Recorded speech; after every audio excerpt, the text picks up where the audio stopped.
Hola a todas y a todos, soy Concepción Torres y soy la docente que se ha encargado de elaborar la guía para la implementación de la perspectiva de género en el ámbito del derecho y la criminología. La guía está editada por las Haxas Vives y tiene su idea inicial es que bueno, pues sirva como inicio para implementar, para que el profesorado, el PDI al que va destinado, pueda implementar la perspectiva de género en la docencia y en la transferencia de conocimientos. Forma parte de un conjunto de varias guías que se iniciaron por parte del grupo de estudios de género de varias universidades y pretende pues, ampliar los conocimientos y dar una nueva dimensión en la docencia que se imparte en las aulas universitarias. Bien, la guía docente en concreto y la que va a estar destinada a los estudios de Derecho y Criminología parte de una serie de objetivos que se han marcado en el mismo. En primer lugar, desde el punto de vista de esos objetivos, pues tendríamos analizar qué es la perspectiva de género y sobre todo qué es la implementación de la perspectiva de género en la docencia y en la transferencia de conocimientos, en este caso concreto, pues en la docencia en Derecho y en Criminología. Además, pretende también reflexionar sobre las aportaciones de la implementación de la perspectiva de género en este área de conocimiento de las ciencias jurídicas, aproximar al PDI al sustento normativo, muy importante tener en cuenta cuál es ese sustento normativo, tanto nacional como internacional y conceptual, cuando se habla de un análisis sensible al género y cómo se incorpora dichos análisis al ámbito de la docencia universitaria y transferencia de conocimientos, explorar la perspectiva de género como metodología para esa transferencia de conocimientos, qué posibilidades hay, a través de qué herramientas, de qué instrumentos, identificar los sesgos de género que todos y todas llevamos y sobre todo cómo identificarlos en el ejercicio de las prácticas docentes y reflexionar sobre ese currículum oculto y la ceguera del género con casos y ejemplos concretos. Por lo tanto, todos estos objetivos, en definitiva, lo que hacen es bueno, pues hacer una reflexión interna en nuestras prácticas docentes, en las prácticas docentes que lleva a cabo el profesorado en las aulas universitarias. Como objetivo final estaría pues elaborar una unidad didáctica implementando la perspectiva de género. Sabéis que cuando se habla de ciencias jurídicas en general, pues la ciencia jurídica engloba muchas partes del derecho, como puede ser el derecho tributario, el derecho mercantil, el derecho de familia, el derecho penal, el derecho constitucional, etcétera. Y también como último objetivo final, además de esa elaboración, de ser capaz de elaborar esa unidad didáctica implementando la perspectiva de género como metodología de análisis jurídico, también estaría organizar una clase práctica, es decir, hacer una propuesta de clase práctica o sesión formativa en el aula implementando esta metodología de análisis. Junto a esos objetivos generales, que es lo que se recoge en esta guía, en la guía dirigida, ¿no?, a los estudios, a las ciencias jurídicas y en concreto al derecho y a la criminología, bueno, pues incluye lo que sería ese programa. El programa en los distintos puntos que voy a intentar exponeros en este vídeo presentación de la guía. En primer lugar, pues analizar qué es la perspectiva de género en la docencia universitaria, hacer esa aproximación normativa y conceptual a la que me refería en un momento anterior, tener en cuenta, ¿no?, las estrategias metodológicas para la implementación de esta perspectiva de género y luego hacer una serie de propuesta práctica y análisis de la casuística concreta. Dentro de esa propuesta práctica, con respecto a la guía, en esta presentación lo que voy a dividir mi intervención en dos partes. Una parte más general, en cuanto se alude a ese principio de igualdad, analizar, ¿no?, y reflexionar sobre ese principio de igualdad, diferenciando lo que es la igualdad formal de la igualdad material, real y efectiva. Al hilo de esa reflexión sobre el principio de igualdad, dentro de esa parte más general, pues tendríamos también otra pregunta clave, ¿no?, para abordar en este ámbito, que sería qué es la perspectiva de género. Cuando se alude a la implementación de la perspectiva de género, en muchas ocasiones lo que te preguntan, bueno, ¿y qué es eso de la implementación de la perspectiva de género? Para eso es muy importante tener en cuenta cuáles son las diferencias entre sexo y género. Sexo como categorías de análisis jurídico, sexo, las diferencias biológicas entre hombres y mujeres, y género, esa construcción cultural que sobre el sexo biológico nuestra forma de socialización ha articulado, de tal forma que a hombres y a mujeres nos ha posicionado en lugares distintos, en lugares con una distinta capacidad de decisión, con un distinto valor desde el punto de vista social. Afortunadamente, pues todo esto se va revirtiendo y vamos viendo cambios muy importantes, pero todavía queda mucho por avanzar. De ahí la importancia, ¿no?, de diferenciar estas dos categorías de análisis desde el punto de vista jurídico, para dar respuesta, ¿no?, a qué es eso de implementar la perspectiva de género en el ámbito de las ciencias jurídicas y además en un ámbito muy concreto como es la transferencia de conocimientos en las aulas universitarias. ¿Qué es, por tanto, al hilo de esas dos cuestiones previas, una tercera que sería qué es eso de la docencia universitaria desde la perspectiva de género, con carácter más general? Junto a esas preguntas van surgiendo otras cuando uno se adentra, ¿no?, en profundizar y en reflexionar sobre esta perspectiva de género como metodología de análisis y como transferencia de conocimiento. La perspectiva de género es una docencia sobre las mujeres, eso también es una de las preguntas típicas que se suele plantear en foros o en talleres de este ámbito para personas que no tienen conocimiento experto sobre la materia. Otra de las preguntas muy habituales es si todas las asignaturas o todas las disciplinas son susceptibles de incorporar la perspectiva de género. Ya adelanto que la respuesta es sí. Lo que ocurre es que dependiendo qué tipo de disciplina se esté, ante qué tipo de disciplina de ciencia, pues en unas ocasiones esa implementación de la perspectiva de género será más desde el punto de vista sustantivo, de conocimientos, y en otros desde un punto de vista más de referentes, de personas que hayan estudiado, analizado esa cuestión previamente, etcétera. Por lo tanto, luego veremos algunas cuestiones específicas en cuanto a esa implementación de la perspectiva de género y las distintas dimensiones para llevarlo a efecto. ¿Qué comporta la implementación de la perspectiva de género en la docencia? Bueno, pues y en la transferencia de conocimiento y en la investigación académica. Bueno, pues obviamente lo que comporta es un enriquecimiento del conocimiento. Un enriquecimiento del conocimiento que se va a transferir en las aulas universitarias a un alumnado que no tenemos que olvidar nunca en docencia universitaria, que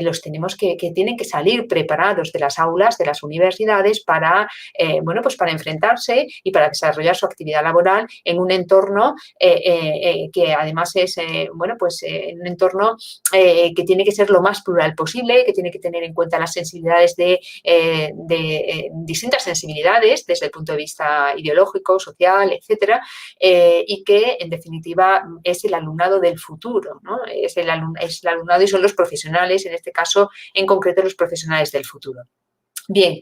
¿qué comporta? Hablábamos de ese sustento normativo de la implementación de la perspectiva de género en docencia y transferencia de conocimiento, y en concreto en las ciencias jurídicas, y se aludía, ¿no?, a esa importancia a ese núcleo basilar que supone el conocer y en profundizar en las implicaciones de la igualdad constitucional, cómo se ha articulado esa igualdad constitucional con esa fuerte dimensión internacional a través de tratados internacionales que además forman parte de nuestro ordenamiento jurídico interno, por lo tanto son de obligado cumplimiento, y además también teniendo en cuenta esa diferencia entre igualdad formal e igualdad material. Sabéis que esa igualdad material insta a los poderes públicos para que eliminen cualquier obstáculo que pueda dificultar que la igualdad sea real y efectiva, y en este sentido pues implementar la perspectiva de género desde esa visión crítica, y en el ámbito jurídico desde esa visión crítica con respecto al discurso jurídico, bueno, pues fomenta y ayuda a conseguir esa igualdad formal a la que todos y todas estamos obligados. Os aludía a ese ámbito internacional, y en ese ámbito internacional única y exclusivamente, porque luego tenéis más referencias en la propia guía, pues voy a citar la Convención de la CEDAW del año 1979, en donde ese artículo 1, pues visto desde el año 2020, pues resulta paradigmático en cuanto a ese concepto de discriminación que recoge. Ese concepto de discriminación resulta muy potente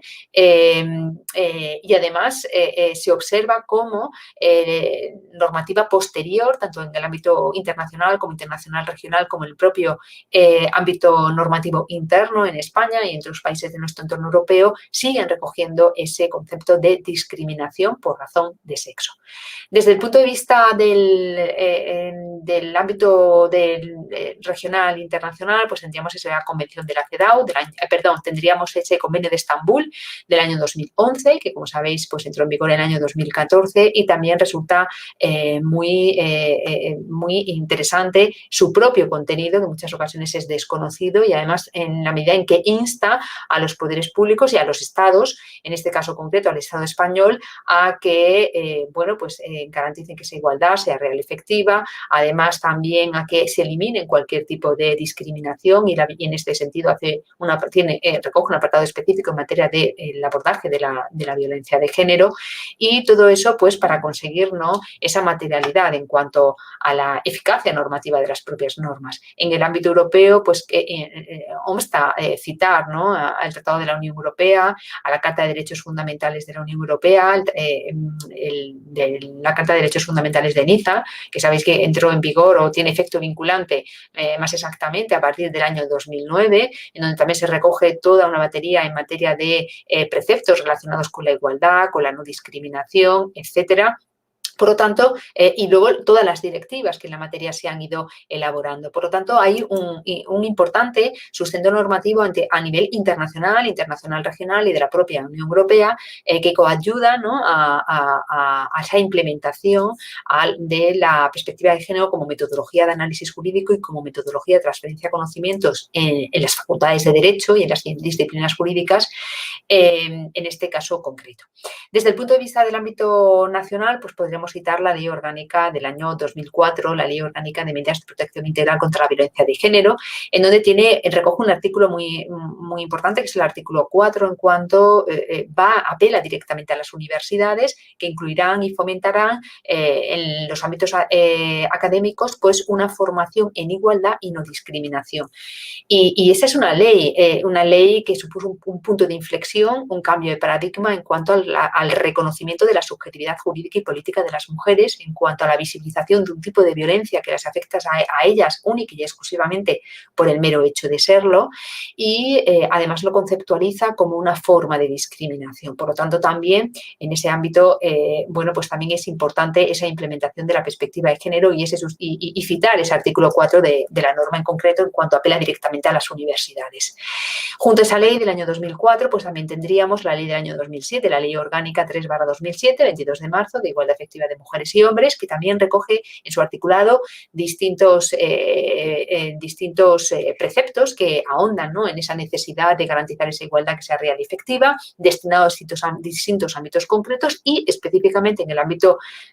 universitario encontramos ese artículo 25, el artículo 25 para la igualdad efectiva de mujeres y hombres en la educación superior y a la necesidad de que se implementen, se articulen programas formativos, se fomente la investigación en temas de igualdad, no discriminación y erradicación de la violencia de género. Por lo tanto, tenemos esas leyes orgánicas importantes que además penden de ese marco constitucional, de ese artículo 9.2 de la Constitución española, del artículo 10.1 del mismo texto constitucional, del artículo 14 de la Constitución y que suponen ese desarrollo normativo para garantizar ese ecosistema de igualdad.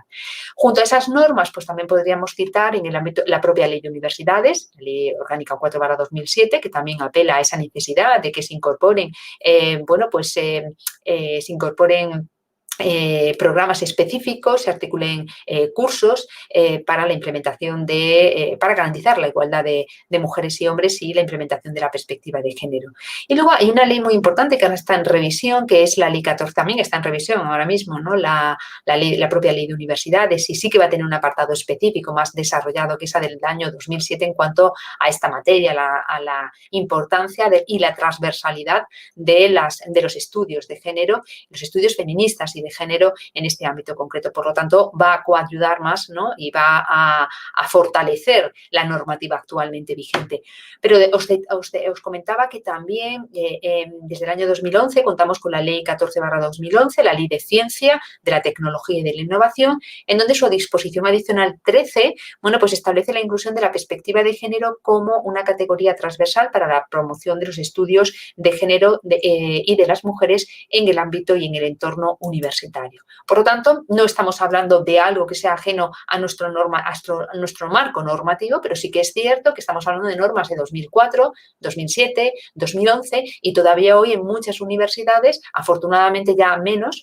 pero no han contado con programas específicos para ver a través de qué metodologías, a través de qué instrumentos, de qué herramientas es factible pues esa implementación de la perspectiva de género. Y en el caso concreto, bueno, pues en el ámbito de las ciencias jurídicas, del derecho y la criminología. Bien, ¿qué es la perspectiva de género? Era una de las cuestiones que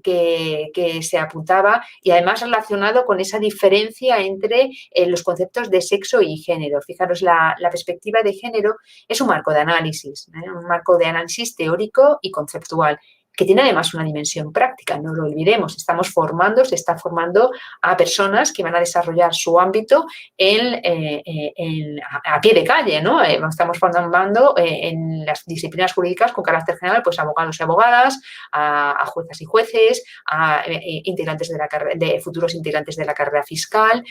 a personas que además van a tener un contacto muy directo con problemas de la ciudadanía y se espera de ellos que sean capaces de articular mecanismos jurídicos para proteger los intereses de sus futuros clientes o de las personas con las que tienen que interactuar y sobre todo en aspectos en donde siempre hay un conflicto. El derecho siempre trata de resolver esos conflictos, ¿no?, que surgen en las relaciones humanas. Bien.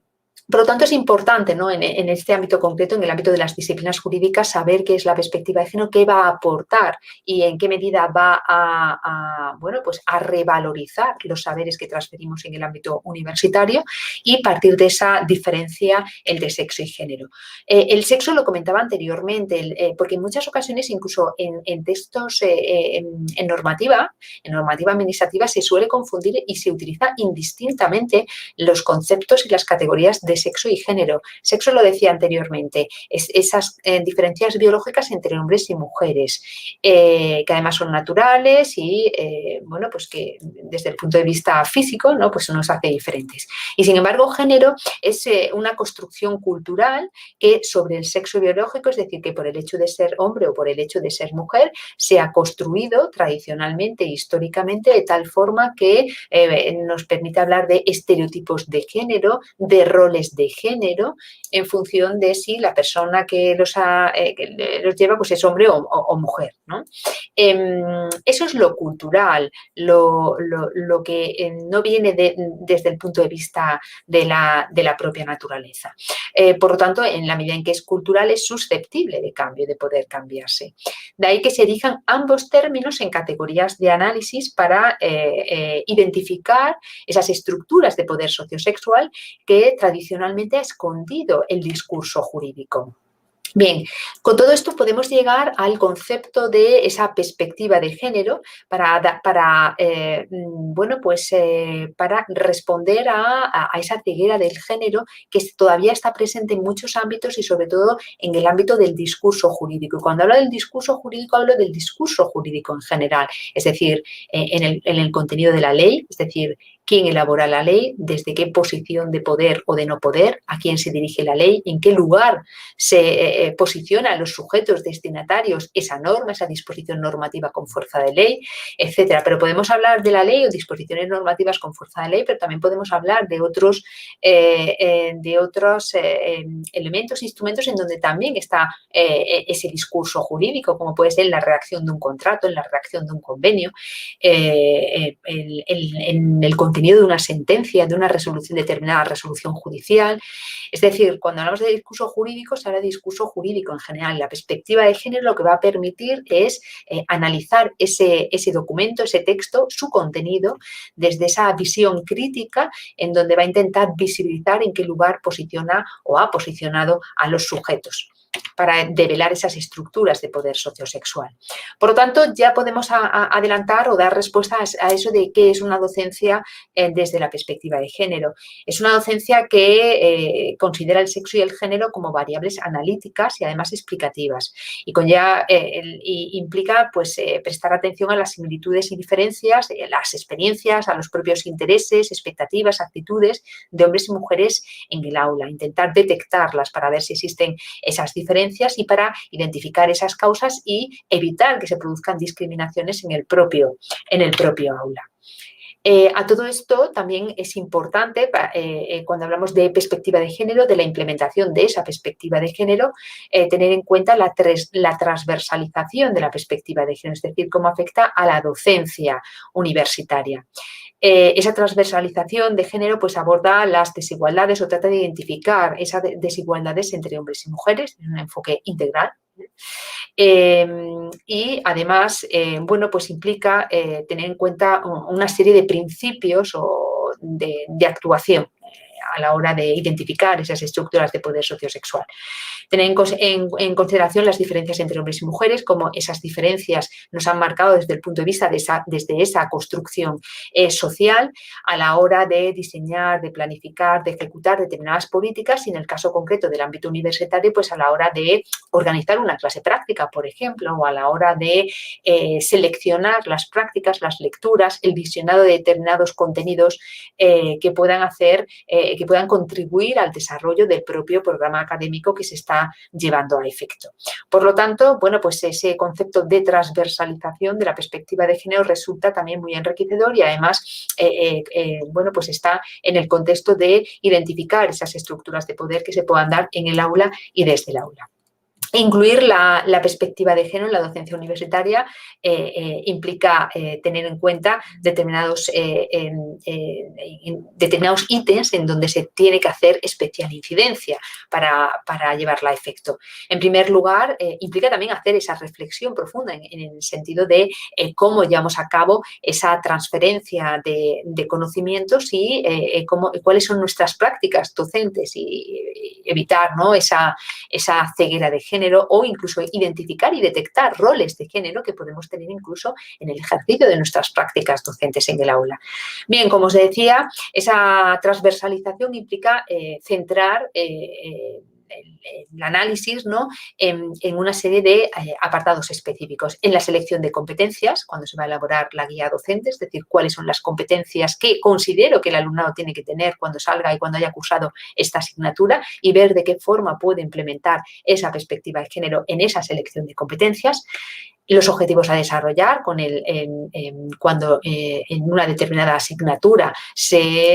bueno, pues se está seleccionando el programa o se selecciona el programa y se ve qué es lo que se va a desarrollar, qué es lo que se pretende transferir. Bueno, pues dentro de esa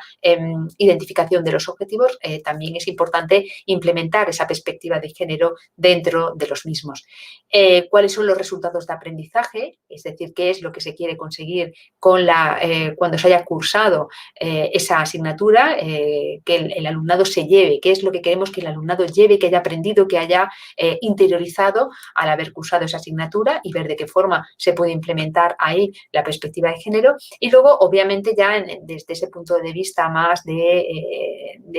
revisar, ¿no?, bibliografía, de revisar los ejercicios prácticos que se plantean o se proponen al alumnado, bueno, pues en el apartado de contenidos, prácticas, ejercicios, determinadas actividades, ver de qué forma se puede implementar esa perspectiva de género que permita, como decía, en última instancia, develar esas estructuras de poder, en este caso concreto, en el ámbito de las disciplinas jurídicas que puede esconder el discurso jurídico. Y un apartado muy importante también, seleccionar el sistema de evaluación. En la selección del sistema de evaluación también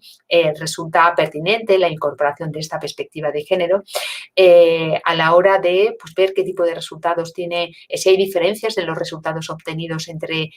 chicos y chicas, entre alumnos y alumnas, ver en qué tipo de actividades sometidas a evaluación obtienen más puntuación unos u otros, si hay alguna diferencia notable con respecto al sexo. Y aquí se se puede incluso hacer una reflexión crítica en quiénes son los que participan más en el aula, si participan más los alumnos de forma directa o son las alumnas, o quiénes hacen los ejercicios más elaborados y las redacciones, etcétera, porque permite identificar esos sesgos de género y esos roles de género a los que hacía referencia en un momento anterior. En definitiva, esos apartados específicos en donde cabe esa reflexión profunda y ese trabajo adicional para el profesorado en cuanto a esa implementación de la perspectiva de género, pues va a redundar en ese enriquecimiento tanto a nivel personal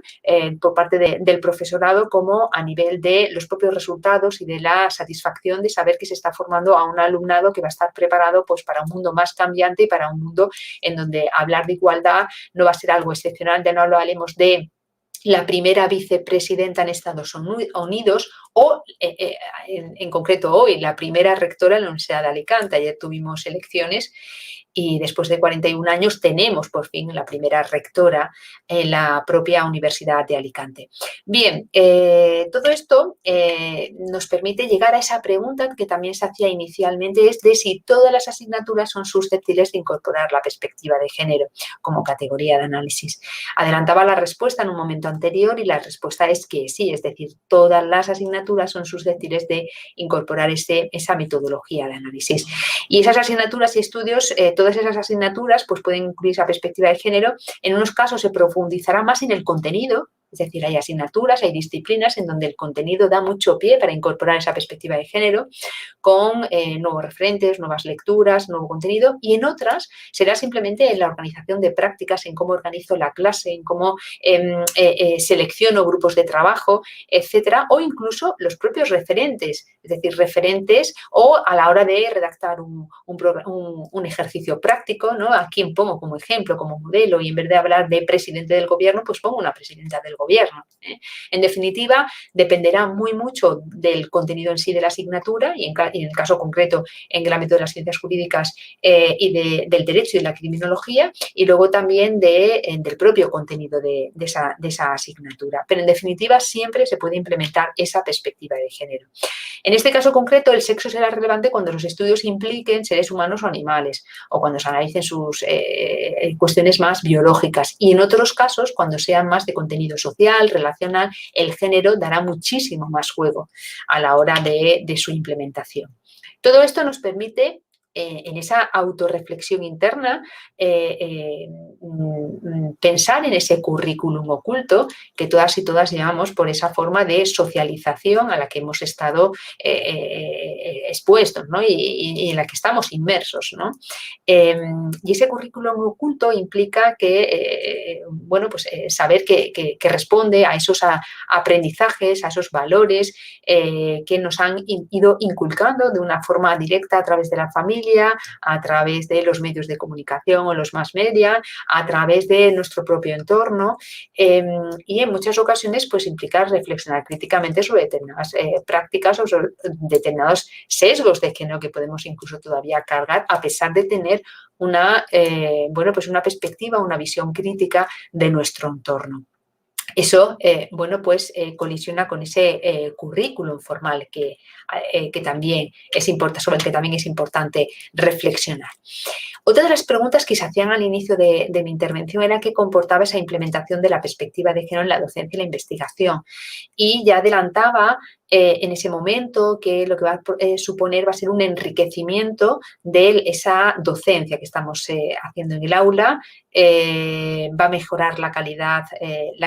de los conocimientos que se transfieren al alumnado, va a incrementar la relevancia social de esos conocimientos, va a actualizar también esos conocimientos, porque hoy en día, a las alturas en las que ya estamos, en el siglo XXI, en el año 2020, ya finalizando el mismo, pues es que resultaría chocante no implementar o hacer caso omiso, obviar, ¿no? La perspectiva de género en cualquier ámbito y sobre todo en el ámbito universitario. Y además va a permitir profundizar en la comprensión de las necesidades, comportamientos, actitudes y en el conjunto en la población en general, pero sobre todo en el alumnado en particular. Y va a estimular, y esto es muy importante, el pensamiento crítico del alumnado. Y es ahí ahí donde hay que llegar. Hay que transferir conocimientos que tienen que memorizar, que tienen que saber manejar instrumentos. En el caso del derecho, pues saber dónde está la ley, el artículo a aplicar, saber elaborar un informe jurídico, saber analizar una sentencia. Pero si importante es saber lo que dice la ley, cómo se interpreta y cómo se aplica, también es importante introducir esa capacidad de crítica sobre lo que dice la ley, sobre cómo se interpreta y sobre cómo se aplica. Porque, en definitiva, los futuros profesionales del ámbito de las ciencias jurídicas lo que tienen que ser capaces es de manejarse en este ámbito concreto profesional para mejorar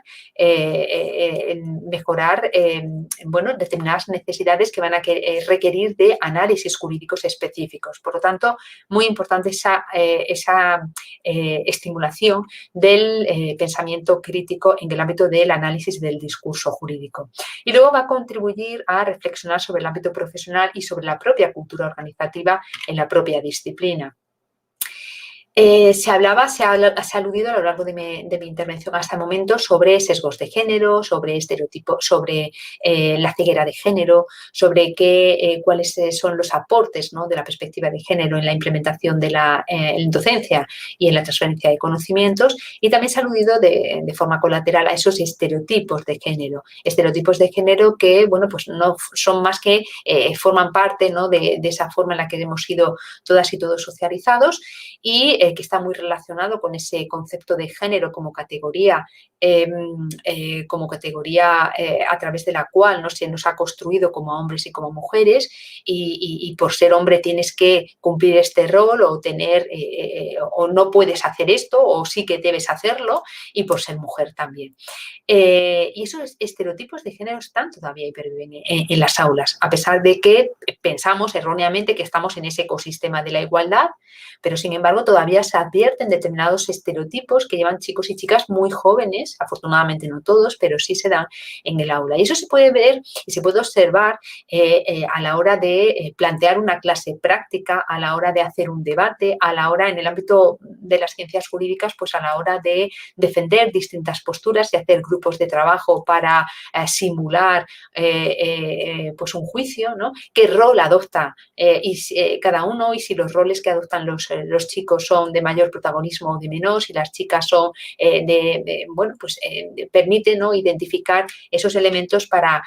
ver, ¿no?, cuál es ese grado de igualdad que erróneamente pensamos que estamos en ese ecosistema ideal de igualdad. Como digo, se ha avanzado mucho y me remito a lo que ya he comentado y a todo ese sustento normativo que ya data de bastantes años. Un aspecto importante es tener en cuenta qué elementos conforman, ¿no?, ese diseño del proceso de enseñanza-aprendizaje. Tenemos que pensar que esa implementación de la perspectiva de género la vamos a hacer en la docencia, en la transferencia de conocimientos y además también de forma conjunta en la propia investigación. Bien, pues hay que centrarse en los contenidos, lo apuntaba anteriormente. En el ámbito de las ciencias jurídicas, el revisar los contenidos con esa mirada crítica que aporta la perspectiva de género va a permitir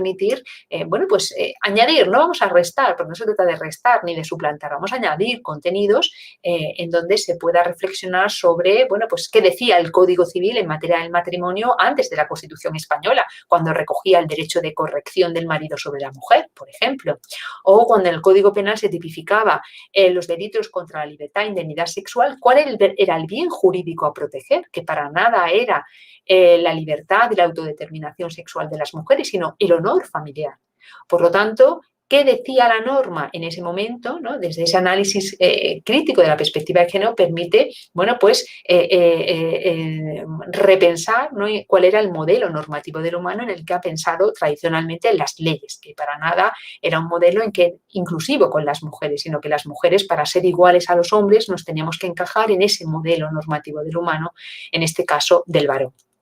Bien, pues eso está en la parte de contenidos. Como digo, en la mayoría de las disciplinas del ámbito jurídico, la parte de contenido es una parte que da mucho juego para implementarse esas perspectivas de género y para añadir contenidos, lecturas, reflexiones, investigaciones, análisis, referentes, etcétera.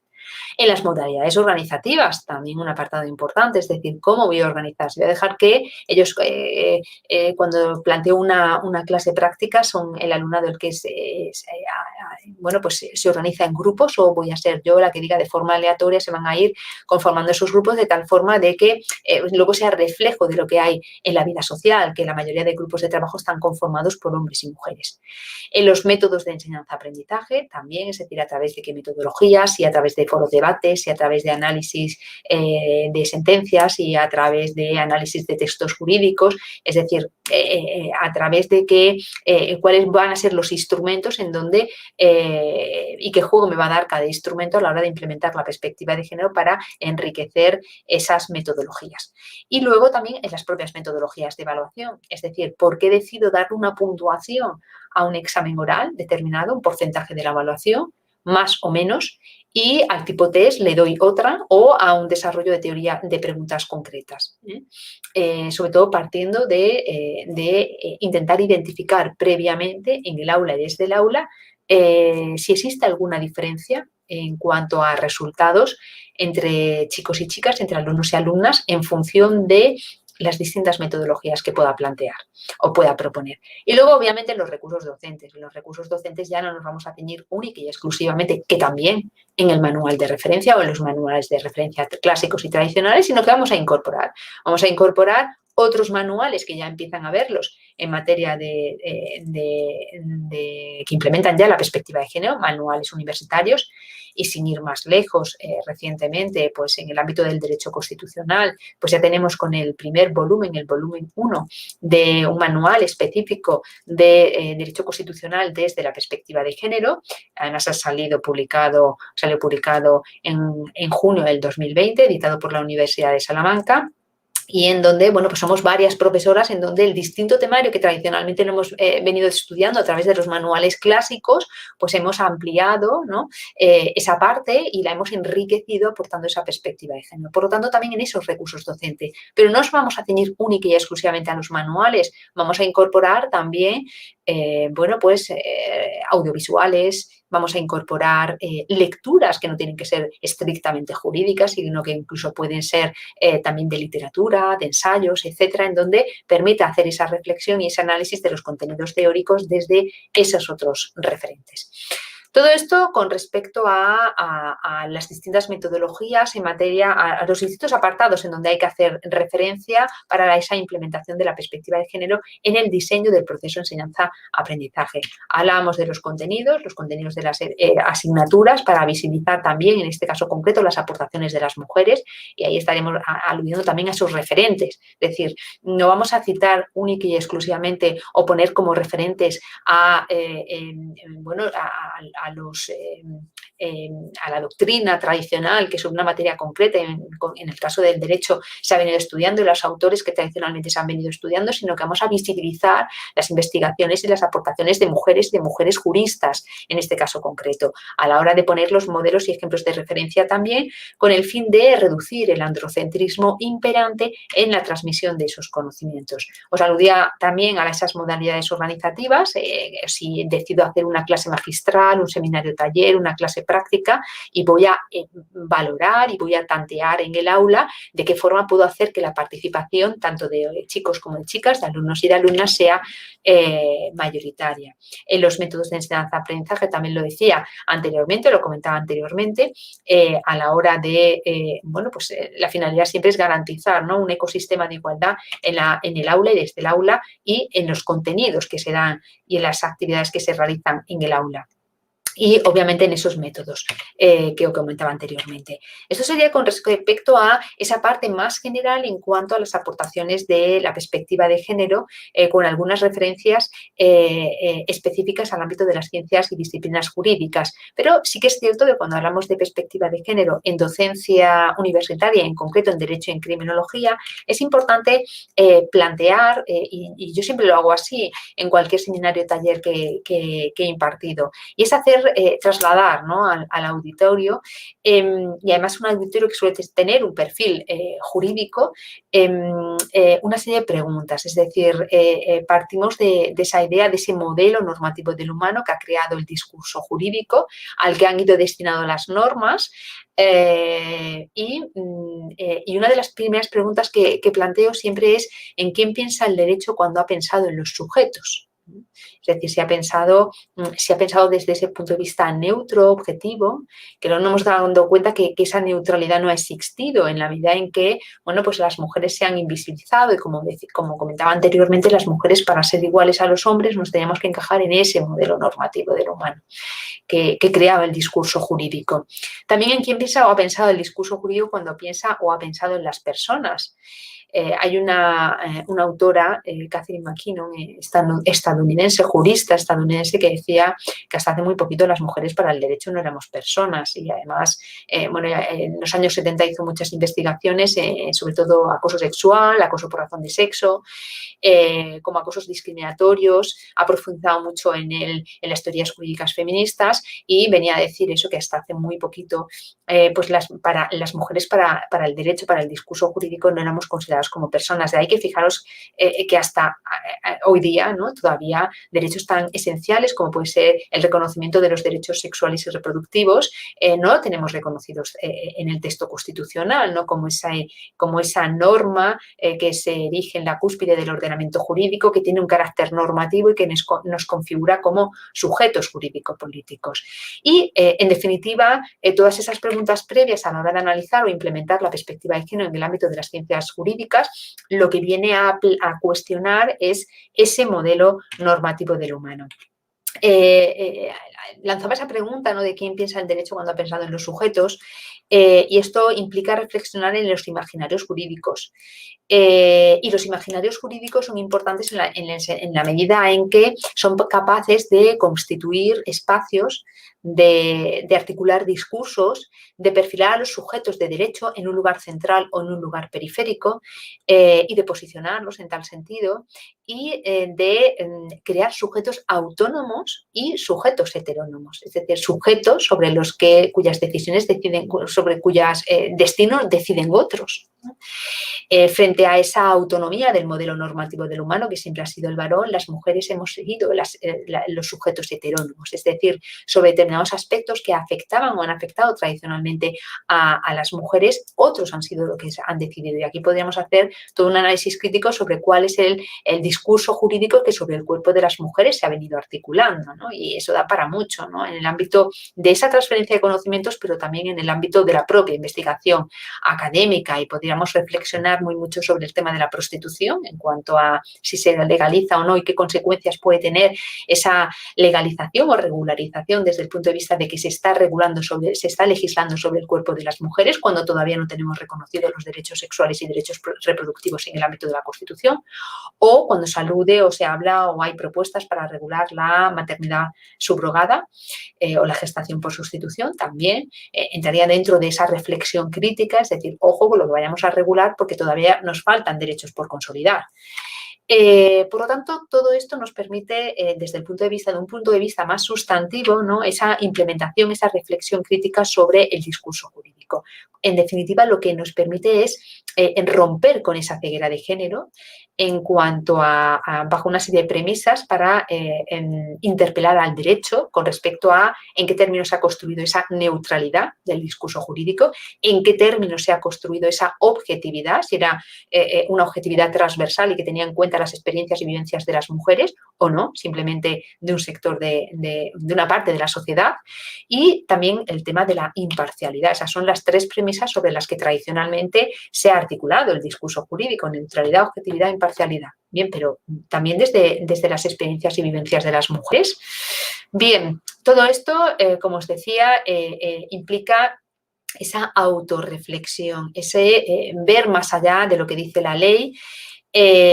también ver y pensar en esa, ¿no?, desde ese punto de vista, desde ese cuestionamiento de la neutralidad, de la objetividad y de la imparcialidad sobre los conocimientos situados, es decir, cuáles las experiencias de las mujeres con respecto al discurso jurídico, dónde las ha ubicado, dónde nos ha ubicado el discurso jurídico a las mujeres. En definitiva, todo esto para interpelar al derecho, para tener un derecho o para contar con un discurso jurídico en donde tenga en cuenta, ¿no?, las expectativas y las experiencias de las mujeres. Y, en definitiva, para garantizar la eficacia normativa. Es muy importante garantizar, si importante es ver lo que dice la ley, cómo lo dice, y en qué términos lo dice y a quién se dirige, importante es ver si es eficaz esa norma, es decir, cómo se interpreta y aplica la norma. Estaríamos primero en el ámbito de la creación de la norma y de su consolidación, y luego tendríamos otro ámbito específico dentro del análisis crítico del discurso jurídico, que estaríamos dentro de la interpretación y aplicación normativa. ¿Para qué? Para conseguir normas que sean eficaces, que lleguen a la ciudadanía, que garanticen y tutelen sus derechos. ¿Dónde estamos actualmente? Bueno, pues iniciaba mi intervención diciendo que afortunadamente pues se ha avanzado mucho en materia de igualdad, que si hacemos una mirada retrospectiva, ¿no? Simplemente al año en que se aprobó la Constitución, en donde, como os comentaba anteriormente, el Código Civil, sin más, decía que el marido tenía derecho de corrección sobre la mujer y sobre los hijos. Afortunadamente, con la aprobación de la Constitución, ese precepto del Código Civil devino inconstitucional, se tuvo que modificar para garantizar la igualdad de mujeres y hombres en el matrimonio, porque en definitiva ese derecho de corrección era legalizar o legitimar en una norma la violencia sobre las mujeres en ese ámbito relacional, pero también recogía el derecho de corrección sobre los menores y fue, bueno, pues a instancia de los organismos internacionales y en concreto de la ONU, cuando en 2007 España tuvo que revisar también ese precepto del Código Civil para eliminar el derecho de corrección sobre los menores. Por lo tanto, vemos cómo se ha ido avanzando.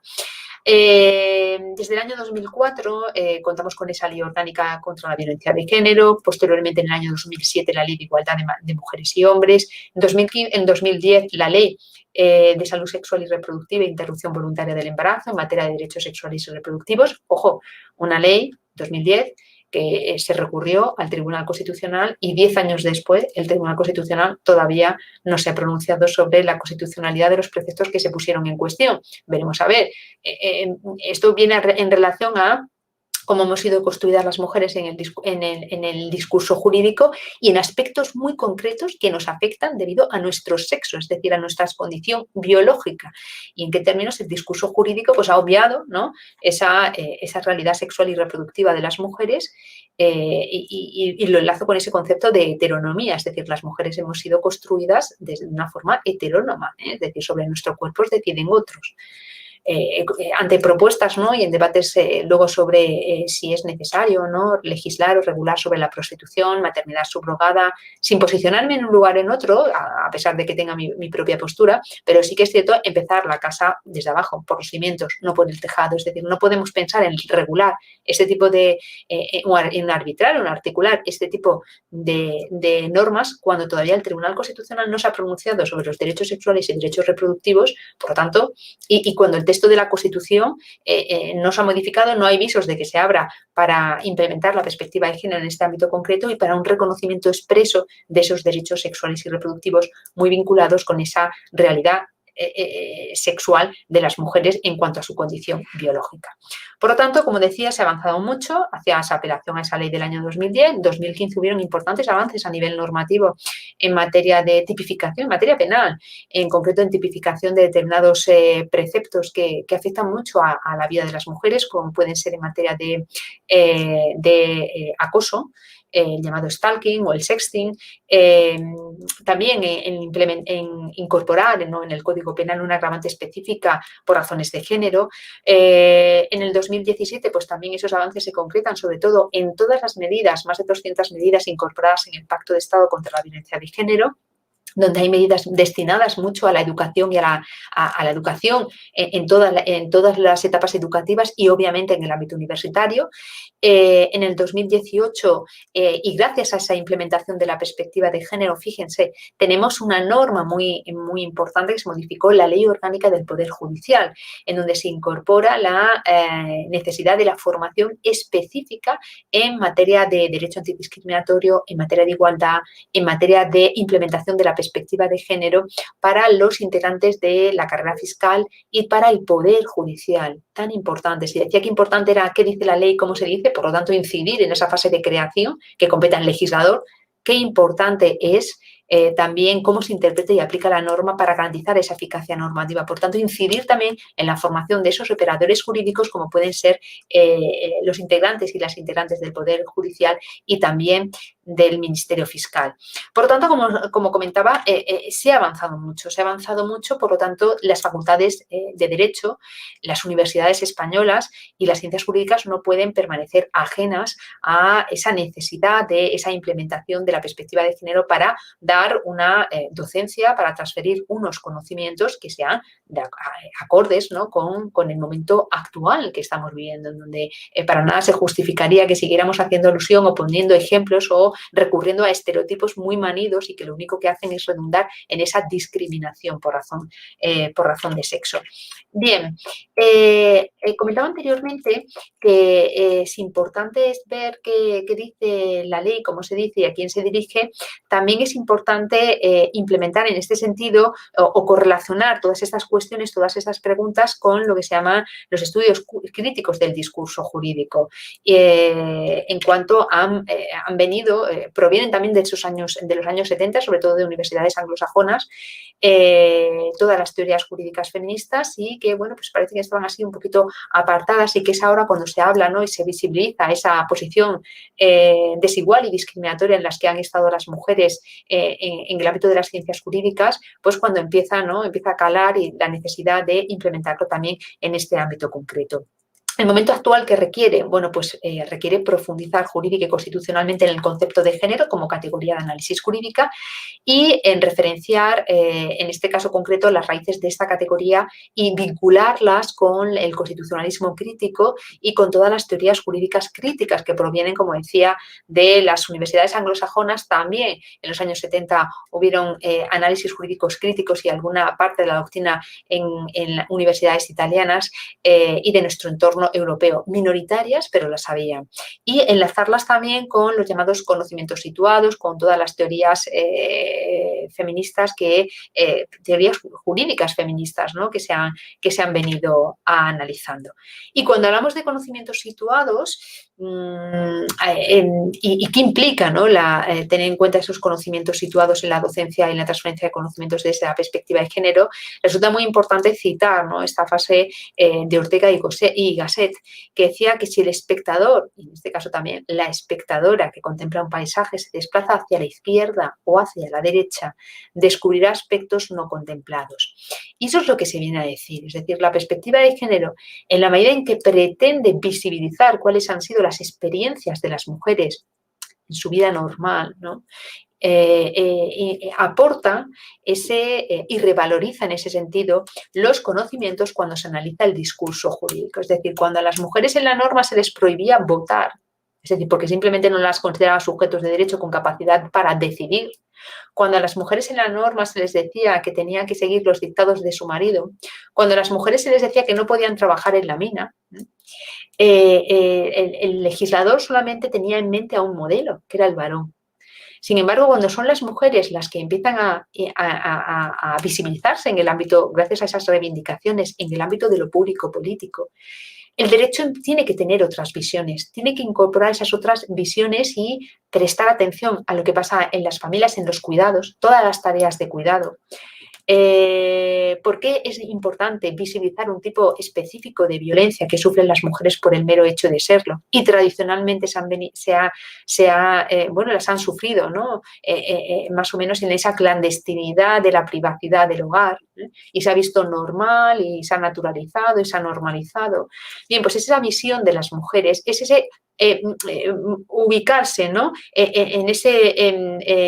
hacia la derecha, hacia la izquierda, como decía Ortega y Gasset, para descubrir aspectos que quizás el legislador, desde esa visión unívoca de ese modelo varón, pues no tenía en cuenta. Todo esto, pues permite también incluso citar a Clara Campoamor. Clara Campoamor, en el año 1925, en una conferencia que dio en la instrucción en Madrid, en no me acuerdo ahora mismo, no recuerdo ahora mismo, pero sí que en una conferencia que tuvo que impartir en el aula de jurisprudencia, no me salía la palabra, en el aula de jurisprudencia, sí que decía o venía a poner en valor, ¿no? La importancia de las mujeres en el ámbito del discurso jurídico, y venía a denunciar en esa, titulaba la conferencia ya en aquellos años, en 1925, como la nueva mujer ante el derecho, y lo que venía a decir era que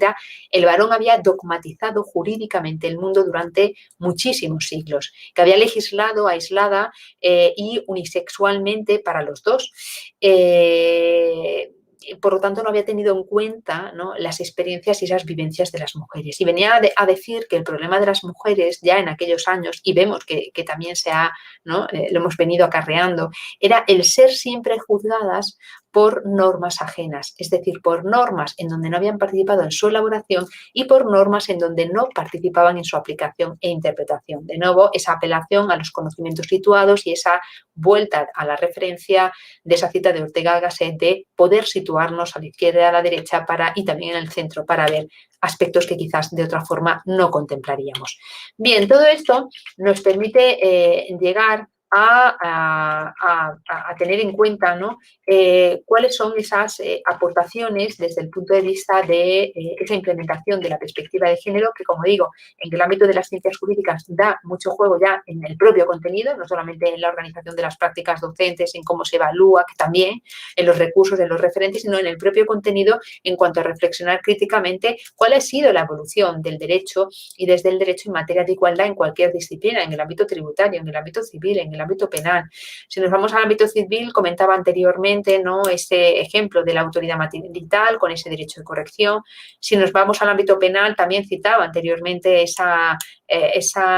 conceptualización de la libertad, indemnidad sexual y cómo el bien jurídico a proteger cuando se tipifican estos delitos no es para nada la integridad de las mujeres, sino el honor familiar. O cuando en el ámbito laboral y de la seguridad social hasta hace muy poquito todavía se hablaba de la maternidad o se conceptualizaba la maternidad como una enfermedad. O en el ámbito tributario cuando se hablaba de la desgravación por esposa dependiente. Fijaros cuál era el imaginario jurídico que creaba la norma con esa alusión, ¿no? Es decir, la mujer dependiente del varón, ¿no?, esa desgravación por esposa dependiente. Por lo tanto, implementar la perspectiva de género desde el punto de vista del análisis crítico del discurso jurídico pues va a permitir cambiar el paradigma de esos imaginarios, revertir esos imaginarios, darle la vuelta a esos imaginarios jurídicos. Imaginarios jurídicos que, ojo, no solamente describen hechos, situaciones o relaciones jurídicas, sino que prescriben, constituyen y delimitan a los sujetos. Y eso hay que tenerlo en cuenta, todos esos aspectos en los análisis de las propuestas normativas en materia de prostitución, maternidad subrogada, en materia de reflexionar y revisar los tipos penales en el ámbito de los delitos contra la libertad e indemnidad sexual, en materia laboral, etcétera. Imaginarios jurídicos que otorgan y asignan un lugar central a los sujetos o un lugar periférico. Las mujeres hemos estado en la periferia y en algunos ámbitos todavía estamos. Vuelvo a repetir la importancia de que el texto de la Constitución reconozca los derechos sexuales y derechos reproductivos. Y a partir de ahí podremos hablar sobre cuál es el discurso jurídico sobre el cuerpo de las mujeres. Pero primero vamos al texto de la Constitución para visibilizar, ¿no?, a las mujeres desde el punto de vista de su capacidad sexual, de su realidad sexual y reproductora. Bien, hablamos de esos imaginarios jurídicos que reconocen o conceden derechos. Y esto es muy importante cuando se habla de derechos y del reconocimiento de derechos. Las mujeres tradicionalmente nos han concedido derechos, una especie de privilegio, ¿eh? Pero el que concede parte de la idea de que no, de que hay otra persona que es o otros sujetos que son los que conceden. Y en un momento determinado, si las mayorías o las sensibilidades políticas cambian, se corre el riesgo de involucionar. Y luego imaginarios jurídicos que legitiman, cuestionan discursos, prácticas, relaciones, etcétera. La perspectiva de género permite pues, darle una vuelta a todos esos imaginarios jurídicos que sobre los sujetos de derechos ha creado y crea la norma. Bien, la pregunta en estos momentos y llegados a esta altura de la exposición, de la presentación de esa guía, sería en qué términos, ¿no?, cuál ha sido la relación de las mujeres con ese discurso jurídico. Las mujeres del discurso jurídico hemos sido reconocidas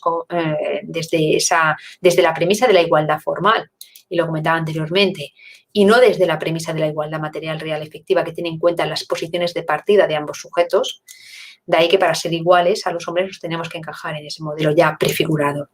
Las mujeres del discurso jurídico hemos sido vistas como la otredad, la alteridad, lo inesencial para el discurso jurídico, y también hemos sido vistas, y aquí hay todo un abordaje para investigar, ¿no? Un ámbito, un campo que se abre para investigar sobre cuál ha sido la construcción del discurso jurídico sobre el cuerpo de las mujeres, porque el discurso jurídico nos ha construido como sujeto-objeto y como cuerpos en este sentido destinados a las tareas de cuidado, como cuerpos destinados a la reproducción de la especie, como cuerpos destinados cuya finalidad ha sido satisfacer necesidades y deseos sexuales ajenos, o como cuerpos dirigidos también a preservar y garantizar tradiciones culturales, religiosas, y estoy pensando en el burka, estoy pensando en determinadas prácticas o tradiciones religiosas en donde la carga de